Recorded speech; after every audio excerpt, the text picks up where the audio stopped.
Hello friends, आपका मेरे को और वीडियो में स्वागत है। आज हम सॉइल मैकेनिक्स के और रिपीटेड क्वेश्चन देखेंगे जो इंपॉर्टेंट है एग्जाम पॉइंट ऑफ व्यू से। आपको आई बटन में पूरी कंप्लीट प्लेलिस्ट मिल जाएगी सॉइल मैकेनिक्स के क्वेश्चन की, तो आप देख सकते हैं। आपको अगर most repeated question different chapters के देखने हैं तो ये हमारे चैप्टर 1 के ही है जो अभी तक हम पढ़ चुके हैं। उसी में से कुछ क्वेश्चन रह गए थे, 12 के पास क्वेश्चन है। ये भी बहुत इंपॉर्टेंट है और रिपीट होते हैं। तो चलिए स्टार्ट करते हैं। तो क्वेश्चन लेस सॉइल जो है हमारी, वो इनमें से कौन सी है? मतलब क्वेश्चन लेस सॉइल इज हमारी सिल्टेक, क्ले, सैंड। ये भी सिंपल क्वेश्चन है, बहुत आसान है। क्वेश्चन लेस होती है हमारी फ्री रनिंग टाइप सॉइल होती है, ठीक है। फ्री रनिंग टाइप सॉइल वो हमारी कौन सी है? सैंड, ठीक है। ये हमारी स्टिकी सॉइल होती है और ये होती है हमारी कोहेसिव सॉइल, ठीक है, या फिर नॉन क्वेश्चन लेस सॉइल भी बोल सकते हैं हम, ठीक है। ये हमारी कोहेसिव सॉइल होती है और ये नॉन स्टिकी सॉइल होती है हमारी, ठीक है। चलिए अगला क्वेश्चन देखते हैं। अगला क्वेश्चन क्या है? विच of the soil is transported through wind. Wind के थ्रू कौन सी सॉइल ट्रांसपोर्ट होती है हमारी, ठीक है। तो इसमें जो आंसर था ना बुक में, वो था हमारा ए, जो रिवाइज आंसर की पे जो करेक्ट माना है। पर जो मैंने पढ़ा है ना, उसे मैंने सैंड ड्यून को पढ़ा है, वो भी विंड ट्रांसपोर्टेड सॉइल होती है। तो आप मुझे कमेंट करके बताइएगा कि ये भी सही है कि नहीं है। तो मुझे ये कंफ्यूजन अभी भी है थोड़ी सी, ठीक है, क्योंकि आंसर बुक में तो यही था, पर जो मैंने पढ़ा है ना, और बुक में भी पढ़ा है मैंने, ठीक है, और उसमें हमारा सैंड ड्यून भी विंड ट्रांसपोर्टेड सॉइल में आता है। तो और जो आंसर की में है वो इसको सही मान लिया था लूज को, ठीक है। तो अब मुझे एक कंफ्यूजन है, तो आप भी एक बार मुझे कमेंट करके क्लियर कर दीजिएगा, ठीक है, अगर आपको सही से पता है तो। और हमारी ड्रिफ्ट कौन सी सॉइल होती है हमारी? ये होती है ग्लेशियर ट्रांसपोर्टेड सॉइल, और ये हमारी ग्रेविटी ट्रांसपोर्टेड सॉइल। तो चलिए अगला क्वेश्चन देखते हैं। सॉइल आर बेसिकली, मतलब इसमें से चार ऑप्शन में से कौन सा करेक्ट है, ठीक है। तो organic and inorganic material, organic material, inorganic material, या फिर मिनरल मटेरियल। बड़ा इजी क्वेश्चन है। हमारी जो सॉइल होती है ना, वो ऑर्गेनिक भी होती है और इनऑर्गेनिक भी होती है, ठीक है। इसका ऑप्शन ए बिल्कुल करेक्ट हो जाएगा। ऑर्गेनिक सॉइल में हमारी पीट हो गई, मक हो गई, ठीक है। डिफरेंट सॉइल हम सब अच्छे से पढ़ चुके हैं टाइप ऑफ सॉइल में। और इनऑर्गेनिक सॉइल में भी हमारी हो गई सैंड हो गई, ठीक है, ग्रेवल हो गए, ठीक है, और बहुत सारी सॉइल हो जाती है, वो हमारी इनऑर्गेनिक सॉइल में आ जाती है। तो चलिए अगला क्वेश्चन देखते हैं। Soil containing organic matter, presence of organic matter in soil make it's. तो जो ऑर्गेनिक मैटर होता है, ऑर्गेनिक मैटर में हमारा क्या हो गया? मतलब पत्ते हो गए, या फिर कोई भी फूड हो गया, किचन आइटम, मतलब कि जो ऑर्गेनिक होता है ना, मतलब कि जो हम सॉइल के अंदर डाल देते हैं ऑर्गेनिक मैटर, ठीक है। काउ डंग केक हो गए, ठीक है। तो कुछ भी हो सकता है हमारा ऑर्गेनिक मैटर में, ठीक है। प्लांट्स ही हो गए, ठीक है। तो वो सॉइल को कैसा बना देगा? तो वो बना देगा सॉइल को, वो होने लगेगी swell at low moisture content. मतलब फैलने लगेगी। स्वेल मतलब होता है फैलना, मतलब थोड़ा फैलेगी सॉइल लो मॉइस्चर कंटेंट पे। मतलब कोई भी सॉइल हमारी फैल नहीं सकती लो मॉइस्चर कंटेंट पे। तो ये स्टेटमेंट हमारी गलत हो जाती है। सॉइल अगर हमारी है ना, अगर उसमें स्वेलिंग कैरेक्टरिस्टिक भी है, तो उसको हमें जब ज्यादा वाटर मिलेगा ना तभी वो फैलेगी, कम वाटर कंटेंट पे क्यों फैलेगी? ये स्टेटमेंट हमारी सीधी सी गलत हो जाती है, ठीक है।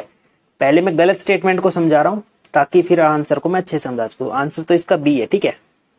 स्पॉन्जी इन नेचर, स्पॉन्जी होगा क्योंकि जो ऑर्गेनिक मैटर है ना, वो बहुत सारे वॉइड्स क्रिएट कर देता है, वॉइड्स क्रिएट कर देता है, ठीक है, जिसकी वजह से वो स्पॉन्जी बन जाता है, ठीक है। सॉइल थोड़ी होती है स्पॉन्जी हो जाती है। जैसे आपने कभी देखी हो खाद ही देखी हो, ठीक है, खाद थोड़ी स्पॉन्जी सी होती है। वो किस वजह से होती है? वो ऑर्गेनिक मैटर की वजह से होती है, ठीक है।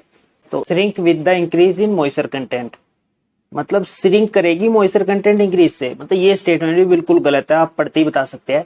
अगर मॉइस्चर कंटेंट बढ़ेगा तो कोई चीज कैसे श्रिंक कर सकती है?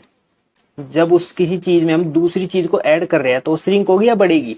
तो इसकी वजह से स्वेल करेगी, ठीक है। यहां पर अगर हमारा स्वेल लिखा होता ना, swell with the increase in moisture content, तो ये स्टेटमेंट भी करेक्ट हो जाती। और यहाँ लिखा होता है shrink at the low moisture content, तो ये स्टेटमेंट भी करेक्ट हो जाती है, ठीक है। यहाँ घुमा दिया तो ये दोनों स्टेटमेंट गलत हो गई है, और नन ऑफ दिस तो होगा नहीं क्योंकि हमारा ये ऑप्शन करेक्ट हो चुका है। तो ठीक है, घुमा देते स्टेटमेंट को, स्टेटमेंट का ध्यान रखना है हमें। तो चलिए अब अगला क्वेश्चन देखते हैं। Deposit directly made by the melting of glacier are known as, मतलब जो ग्लेशियर के मेल्ट होने से जो सॉइल बनती है या डिपोजिशन होता है, उसको क्या बोलते हैं हम, ठीक है। तो इसमें भी मुझको थोड़ा सा डाउट है, क्योंकि ये DT प्रेस भी जेई ने जो 2021 में पूछा था ना, और ये 2019 में जब एसएससी जेई ने पूछा था, इसके आंसर जो मैंने पढ़ा है वो भी यही है कि इसका आंसर ड्रिफ्ट भी है और इसका आंसर टिल भी है। मैंने दोनों पढ़े हुए हैं, आपका कमेंट करके बता सकते हैं ये सही है कि नहीं है। ठीक है, दोनों आंसर करेक्ट है। ठीक है, एसएससी जेई ने तो इसको गलत मान लिया था। ठीक है, एसएससी जेई ने जब 2019 में आया था तो एसएससी जेई ने सबको मार्क्स दे दिए थे, इसको गलत मान लिया था। ठीक है, पर जो डीटी प्लस जेई ने फिर से पूछ लिया सेम टू सेम क्वेश्चन, और इसने ये गलत नहीं माना, इसने इसको क्या सही माना था, इसमें इसको ड्रिफ्ट सही मान लिया। ठीक है, तो आप मुझे कमेंट करके बताइएगा ये क्वेश्चन सही है कि नहीं है। तो चलिए अब अगला क्वेश्चन देखते हैं। Black cotton soil. अब ब्लैक कॉटन सॉइल के कुछ कैरेक्टरिस्टिक आपने मेरी वीडियो देखे तो आपको अच्छे से पता होगा। Contain a large percentage of clay mineral. तो ब्लैक कॉटन सॉइल में क्ले मिनरल तो होता ही होता है। ठीक है, मोंटोमोरिलोनाइट। ठीक है, इसमें मिनरल होता है ना, क्ले मिनरल। क्ले जब आ गया ना तो मोंटोमोरिलोनाइट हमें याद रखना है। ठीक है, क्ले मिनरल होता है इसमें एक तो। ठीक है, exhibit high compressibility. High compressibility भी होती है इसमें। ठीक है, इसके जो होता है ना थोड़ा स्पॉन्जी नेचर होता है। ठीक है, इसका ब्लैक कॉटन सॉइल का भी इसमें हाई कंप्रेसिबिलिटी होती है, क्योंकि इसमें जो होते हैं ना वॉइड्स थोड़े ज्यादा होते हैं, तो इसमें हाई कंप्रेसिबिलिटी भी होती है। ठीक है, both A and B are correct, तो बोथ ए और बी करेक्ट हो जाएगी इसमें। ठीक है, तो चलिए अब अगला क्वेश्चन देखते हैं। The inventor of the term soil mechanics was. बहुत इजी क्वेश्चन है। सॉइल मैकेनिक्स जब स्टार्ट करते हैं हम सबसे पहले यही पढ़ते हैं। तो डिफरेंट स्टेटमेंट लिख दिया। Father of soil mechanics which scientist is associated with the theory of soil mechanics. बस डिफरेंट स्टेटमेंट चेंज कर दिए। बड़ा इजी क्वेश्चन है, बहुत रिपीटेड है, तो ये हमें याद रखना। ठीक है, कार्ल तेरजागी, बहुत इंपॉर्टेंट है। मैंने जब सॉइल मैकेनिक्स का लेक्चर पहला ही स्टार्ट किया था तो सबसे पहले मैंने यही बताया था फादर ऑफ सॉइल मैकेनिक्स कौन है। ठीक है, डॉक्टर कार्ल तेरजागी। ठीक है, याद रखना, बहुत इंपॉर्टेंट है। तो अगला क्वेश्चन क्या बोल रहा है हमारा, consider the following statement in the context of align soil.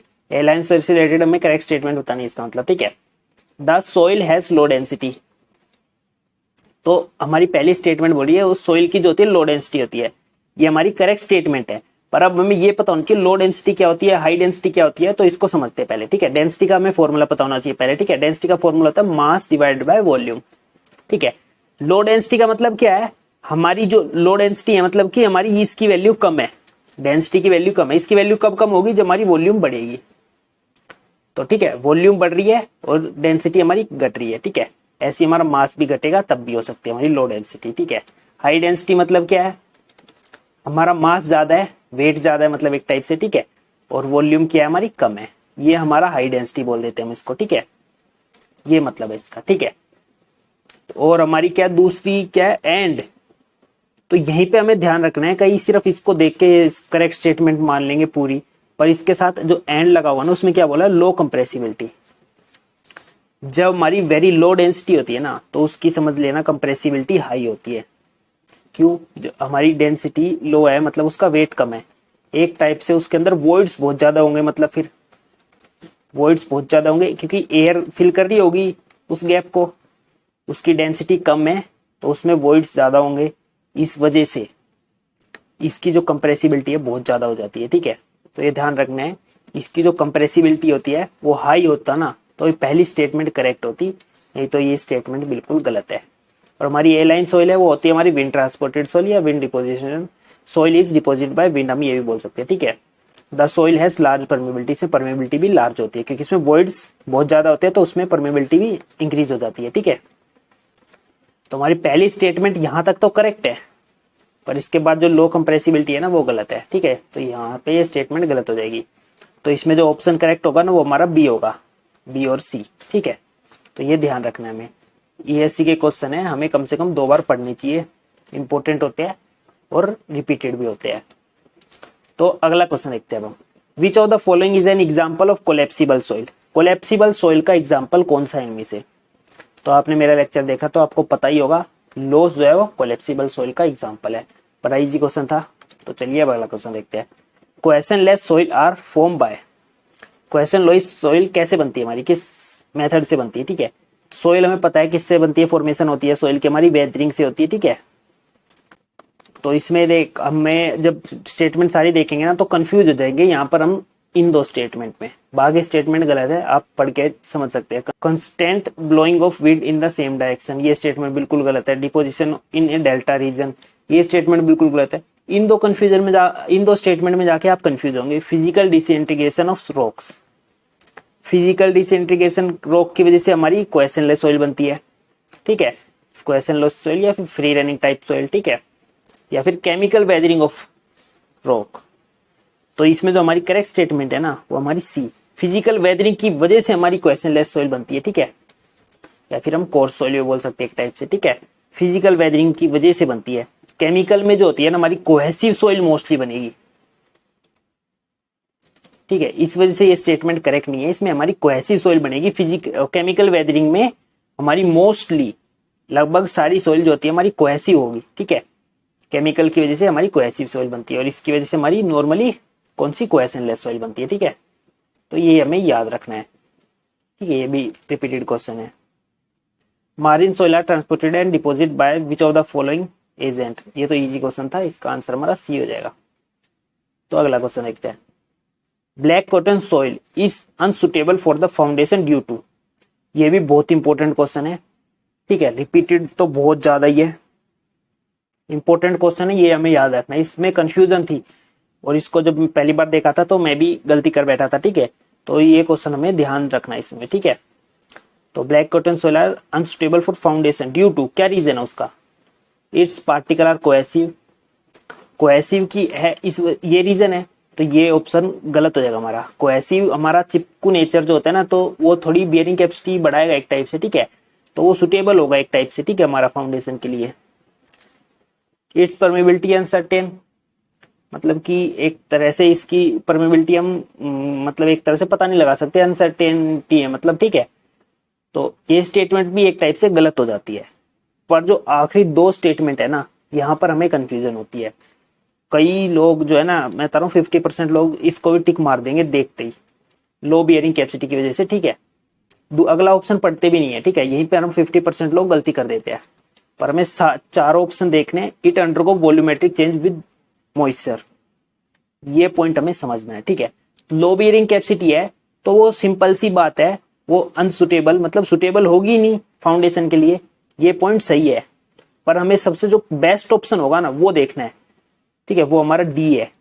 वो कैसे, लो बियरिंग कैपेसिटी है, मतलब कि लो बियरिंग कैपेसिटी का मतलब होता है कि बियरिंग कैपेसिटी कम है सॉइल की, जिस वजह से हमारा स्ट्रक्चर गिर सकता है। पर हम बियरिंग जो कैपेसिटी है उसको हम इंक्रीज कर सकते हैं हम डी फाउंडेशन देके। अगर हम डी फाउंडेशन देके तो हम इसको इंप्रूव कर सकते हैं, तो अनसुटेबल हम नहीं बोल सकते। अगर हम डी फाउंडेशन देते तो हम बोल सकते हैं कि हम इस सॉइल में भी, ब्लैक कॉटन सॉइल में भी हम फाउंडेशन बना सकते हैं। अगर डी फाउंडेशन देते तो हमारी बियरिंग कैपेसिटी की प्रॉब्लम को हम हटा सकते हैं, ठीक है। पर जो हमारी ये प्रॉब्लम है ना, it undergo volumetric change with moisture, मतलब मॉइस्चर इंक्रीज होगा, वाटर कंटेंट इंक्रीज होगा, वाटर कंटेंट इंक्रीज होगा तो क्या होगा, जो हमारी ब्लैक कॉटन सॉइल है ना वो स्वेल करती है, मतलब फैलती है, स्वेल होगी मतलब फैलेगी, ठीक है। जैसे हमने फाउंडेशन अगर डीप दे भी दी और हमने ब्लैक कॉटन सॉइल में हमें बढ़ाई है फाउंडेशन, ठीक है, ये जैसे हमारा स्ट्रक्चर हो गया, ठीक है। पर अब जब वॉल्यूम हमारा, जैसे मॉइस्चर कंटेंट बढ़ेगा, बहुत ज्यादा रेन हो गई, तो क्या हो सकता है, हमारी वॉल्यूम इंक्रीज हो सकती है इतनी ज्यादा कि वो पूरे स्ट्रक्चर को बीच में से तोड़ दे, फाउंडेशन को, और कोलैप्स हो जाए हमारे एक साइड को। तो ये कर सकता है हमारा वॉल्यूमेट्रिक चेंज, बहुत डेंजरस है ये हमारा स्ट्रक्चर्स के लिए, फाउंडेशन के लिए। तो ऐसी जगह पर जो हमारे कंस्ट्रक्शन होते भी है तो बहुत ज्यादा प्रिकॉशन देख के किए जाते हैं। तो हमारा जो इसमें सबसे बेस्ट ऑप्शन है ना वो डी है, और ये बहुत रिपीटेड क्वेश्चन, तो बहुत इंपॉर्टेंट क्वेश्चन बन जाता है, तो ठीक है, आपको ये ध्यान रखना है। तो बस आज के लेक्चर में इतना ही। अगले लेक्चर में हम चैप्टर 2 स्टार्ट कर देंगे। अब पहले हम थोड़े उसके रिलेटेड लेक्चर देख लेंगे, वॉइड रेशियो, पोरोसिटी सब, फिर उसके बाद और लेक्चर हम स्टार्ट कर देंगे। तो और वीडियो जो मोस्ट रिपीटेड क्वेश्चन की वो आपको यहाँ मिल जाएगी एंड स्क्रीन पे, और डिस्क्रिप्शन बॉक्स में भी उनका लिंक मिल जाएगा। Thank you for watching, please like share and subscribe.